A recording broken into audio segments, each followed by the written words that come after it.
논문 세미나 시작하겠습니다. 논문 제목은 Evaluating Machine Learning Based Method for Modeling a Digital Twin of Battery Systems Providing Frequency Regulation 이라는 논문이고, 이 논문은 현실적 데이터와 실제 배터리 작동을 바탕으로 BSS의 SOC를 예측하기 위해서 여러 데이터 기반의 접근 방식을 비교하는 건데요. 여기서 접근 방식으로는 feed forward neural network, gate, gate recurrent unit, long short-term memories, soft vector regulation, random forest, ADA boost를 사용합니다. 최신 SOC 예측은 등가 모델하고 클론 카운팅 같은 걸로 한다는데, 이게 모델 불확실성이나 감지 오류 등의 여러 가지 단점이 있다고 합니다. 그래서 이 BSS의 디지털 트윈의 잠재적 응용 분야로 여기서 언급을 한 건 배터리의 성능 평가 및 진단, 배터리 성능 저하 예측, 사이버 공격 탐지 등의 다양한 분야에서 사용을 한다고 하고, 여기서는 SOC 예측을 주로 말하고 있습니다. 근데 여기서는 SOH 예측도 응용 분야로 할 수 있다고 얘기하고 있습니다. 일단 여기서 BSS의 목적은 개통의 주파수 제어를 제공하는 BSS를 얘기하고 있고, 어, 이 유럽의 FCRN 드룹을 사용해서 SOC BS 그러니까 배터리를 충방전하는 것입니다. 그래서 여기 보시면은 이 P% N-1 이 부분이 배터리의 출력을 얘기하고 있습니다. 이거는 데이터셋의 예시인데요. 이러한 주파수를 가지고 이러한 주파수를 가지고 이러한 SOC의 형태가 나타난다라고 나와 있습니다. 그래서 이 BSS의 디지털 트윈 모델링 방법으로 이 SVR, 소프트 벡터 레귤레이션 방법을 먼저 얘기하고 있습니다. 그래서 이 SVR을 간단하게 설명을 하자면, 이 회기선을 기준으로 상한하한을 어, 설정하는 그러한 방법이고요. 그다음에 다음으로는 이제 FNN 방법을 얘기하고 있는데, 이거는 이제 신경망에서 흐름이 단방향인 신경망을 단방향으로 이제 분석하는 방법입니다. 그래서 이러한 방법은 이제 비선형 분리를 수행하려면 여러 개의 뉴런이 필요하다는 단점이 있습니다. 다음은 이제 RNN 방법으로 게이티드 리커런트 유닛이라는 이 방법인데, 이 방법은 이제 한국분이 제안을 하셨더라고요. 그래서 이 방법은 LSTM은 이제 출력, 입력, 삭제라는 게이트 세 개가 존재하는데, 여기선 이 리셋 게이트하고 업데이트 게이트 두 가지만 존재를 합니다. 근데 이게 학습 속도가 빠르다고 알려져 있는데, 요즘 평가에 의하면은 여러 비슷한 성능을 보이고 있다고 하고, 그다음에 여기서 말하기론 경험적으로는 이제 어, 양, 데이터셋의 양이 적을 때는 이제 GRU가 낮고, 데이터 양이 많으면 STM이 낮다고 합니다. 다음은 이제 Long Short Term Memories LSTM인데요. 어, 기존의 RNN이 어, 긴 기간의 정보는 기억할 수 없다는, 그러니까 기간의 과거 정보는 기억할 수 없다는 단점을 보완해서 장단기 기억을 가능하게 한 신경망 구조입니다. 그래서 셀, 입력 게이트, 출력 게이트, 망각 게이트로 구성을 하게 됩니다. 뭐 이러한 방법들을 사용해서 이제 그 SOC의 5분 예측을 수행을 하게 됩니다. 다음은 이제 에이다 버스트인데, 이 에이다 버스트는 각각의 트리에 가중치를 두게 돼서 이러한 분류를 할 때 이러한 가중치를 두고 분류를 하게 됩니다. 그래서 이러한 데이터셋은 원래 데이터와 유사한 무작위 샘플을 포함한 데이터셋으로 이제 넣어서 이제 분석을 하게 됩니다. 다음은 랜덤 포레스트인데, 랜덤 포레스트 같은 경우에는 이제 여러 가지의 트리들의 결정을 이제 보고, 그 트리들의 결정에서 제일 많은 빈도수를 가진 그 디시전 바운더리를 설정을 하게 됩니다. 그래서 그 각각의 결정 트리들은 이제 경계가 다소 모호하고 오버피팅 되는 경향이 있는데 이 여러 가지의 트리들을 종합해서 함으로써 이제 오버피팅 되거나 경계가 모호해지는 단점을 해소하게 됩니다. 그래서 다음은 이제 케이스 스터디인데 이러한 6가지 방법을 통해서 그 평가 지표로는 평균 절대 오차와 최대 오차, 보통은 이 민 에러라고 하는데 여기서 맥시멈 에러로 표현을 하고 있더라고요. 그래서 이러한 2가지 평가 지표로 이제 그 평가를 하게 됩니다. 각각의 방법에 대해서. 그래서 성능 평가를 하자면 먼저 SVR 같은 경우에는 이제 계산량이 많은데 그 5분 예측 같은 경우 그 정확도가 충분한데 3분, 5분, 1분 예측 같은 경우는 정확도가 충분한데 3분, 5분 예측 정확도가 15%가 넘어가서 이제 정확도가 낮다고 나와 있습니다. 근데 이제 그러니까 다른 테스트 셋으로 이렇게 평가를 해보면은 이러한 테스트 셋의 변화에 따라서 그 민감도가 낮지만 그 예측 정확도가 낮아서 권장하지 않는다고 합니다. 그다음에 FNN의 성능 평가 있는데요. 이 FNN 그 계산량이 낮다고 하는데 1분 예측은 좀 정확하지만 어, 그 5분 예측이 이 맥시멈 에러가 15%가 넘을 정도로 좀 그 부정확하다고 합니다. 그래서 어, 제한적으로는 3분 예측까지는 제한적으로 사용할 수 있고 이 방법도 어, 테스트 데이터 변화에는 민감하지 않다고 합니다.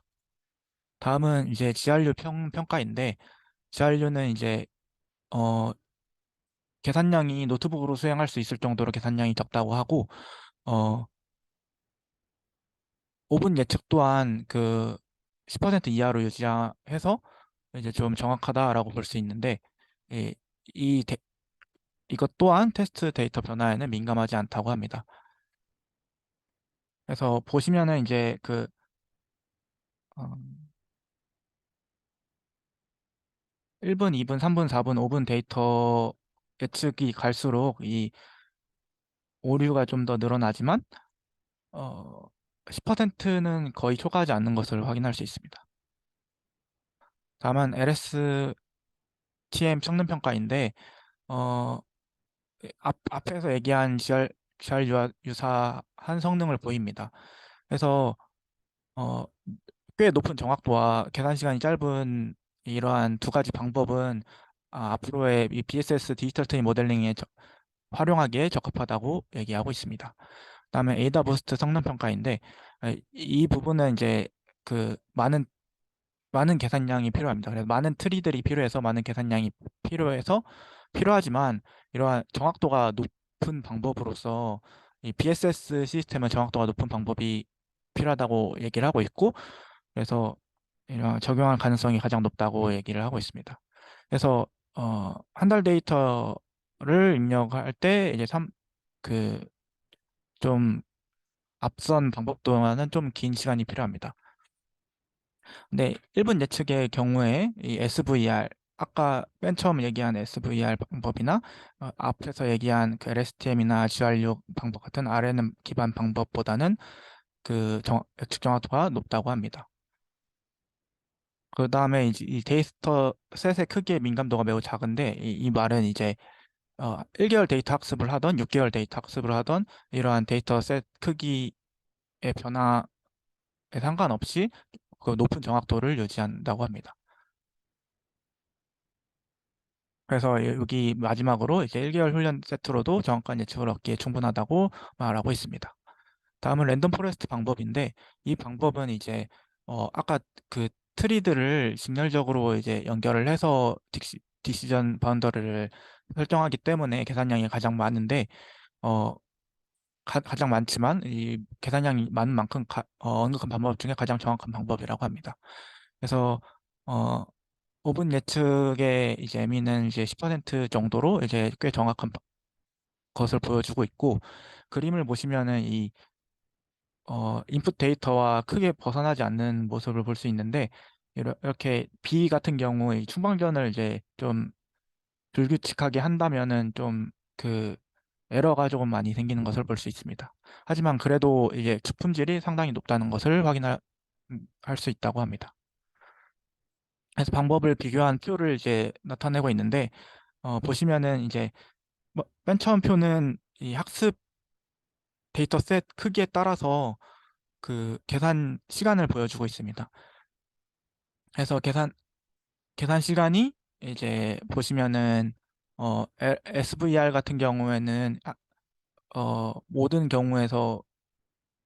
모든 경우에서 이제 부정확하지만 학습 시간이 좀 더 많이 걸리는 것을 알 수 있고 어, G, GRU나 LSTM은 학습 시간이 좀 적고 AWS나 랜덤 포레스트 방법은 좀 그 학습 기간이 긴 것을 보여주고 있습니다.